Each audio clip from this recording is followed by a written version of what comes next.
I'm Jennifer Berman. And I'm Laura Berman, and together we run the Female Sexual Medicine Center at UCLA in Los Angeles. I'm a sex therapist, and Jennifer's a urologist. Our topic today is the price of beauty. The lengths that women, and myself, being a woman, will go to look good can be controversial as well as complimentary. For example, Botox treatments, I happen to think they're spectacular.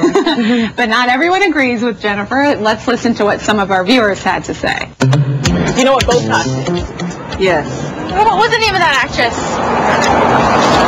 She's a really funny woman. She's older. It's injections for cosmetic purposes of the botulism virus. My concern with that is it going to seep into the brain eventually and, you know, like petrify the brain? She would... That sounds gross to me. That just sounds so bad. No, is it? She has a long face, and her daughter's Melissa, and she's getting a... Yeah, we saw her on CNN, and she was talking about Botox, and she looks fabulous. Yeah, Joan Rivers is a woman after my own heart. I'm not the only one who thinks it's great. We caught up with Mimi and her friends who like it so much that they made a Botox party out of it.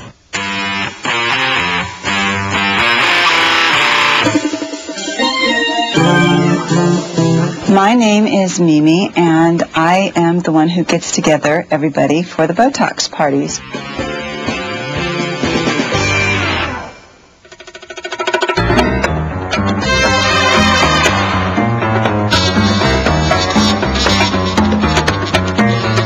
We do them every other month. I organize them, I contact the doctor, I get a time available, we decide on a food theme, we send out invitations, we invite our new friends to our group, and we all meet here. She'll be able to move around. Then about this time next week, you'll notice you really, you know, and then it's just perfect. Okay, ladies, we're ready. Follow me. No. You know I've been getting Botox injections from Dr. Kerner for about 2.5 years now. Botox is a toxin. It's actually the second most deadly toxin on the planet.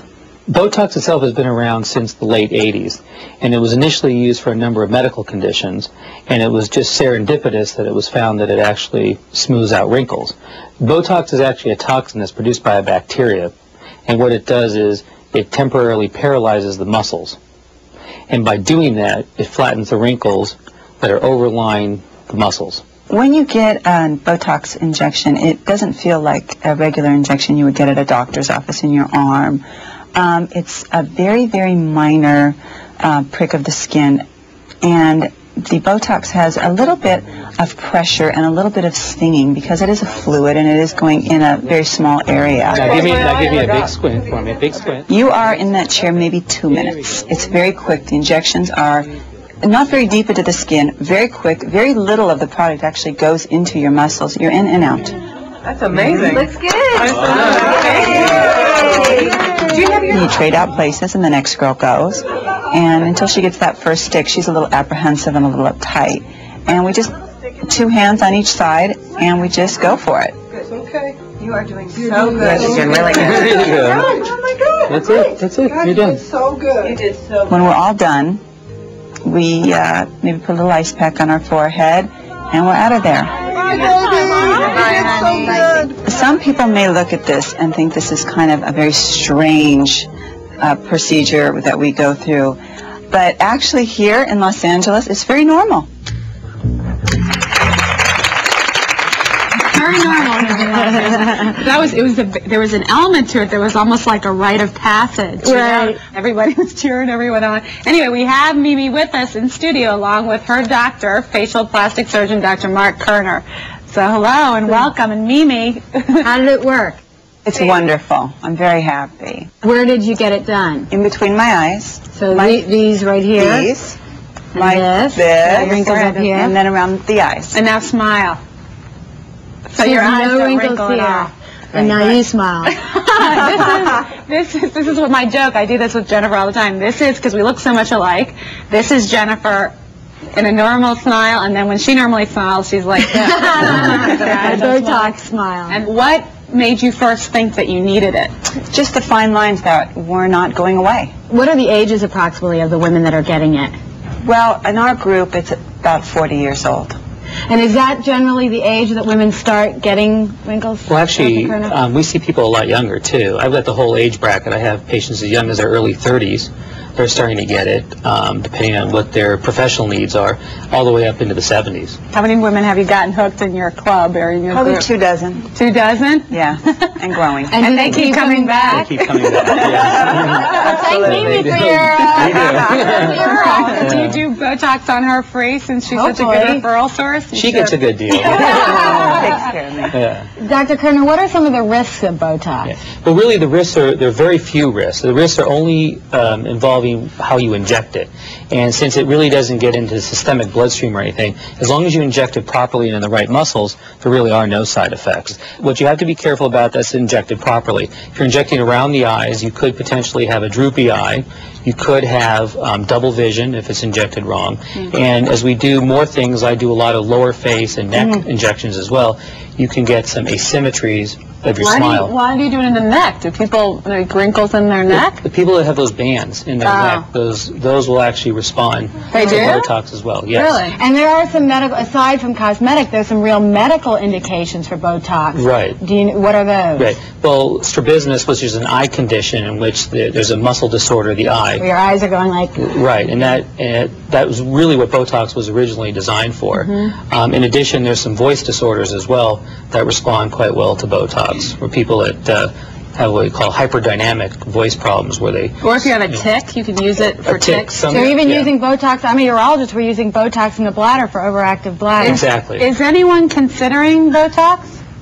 Yeah. You are? Yeah. Where? I have a lot of lines on my face and I'm way too young. How old are you? I'm in my 20s.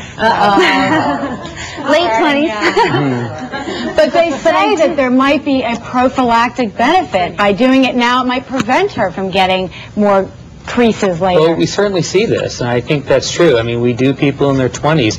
There are certainly people that are going to be more prone to wrinkling from genetic reasons, and people and sun, exactly, and people who have really hyperdynamic smiles or frowning or a lot of strong muscles they've developed. We can certainly weaken that with Botox. Well, what about me? I'm considering Botox. Do you think that...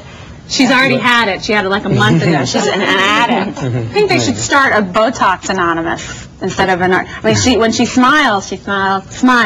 Well, that's because I've had it, but I still feel like there's some right here. She's got a couple little tiny wrinkles just around the eye that we could conceivably Isn't get she rid going to of. look like a paralyzed... No. No. So you got your little bottle there. Wait. What about pregnancy? What if she's trying to get pregnant? We don't do it in pregnant women, and there's no FDA position on that yet, but it's not recommended for people in pregnancy. It hasn't What really if you're trying to get pregnant? I don't think and you it'll have might any be effect. getting pregnant within, tonight. It She might get stays pregnant. locally. Is it It a stays risk? locally. Stays locally, not a risk. Get out that needle and get going.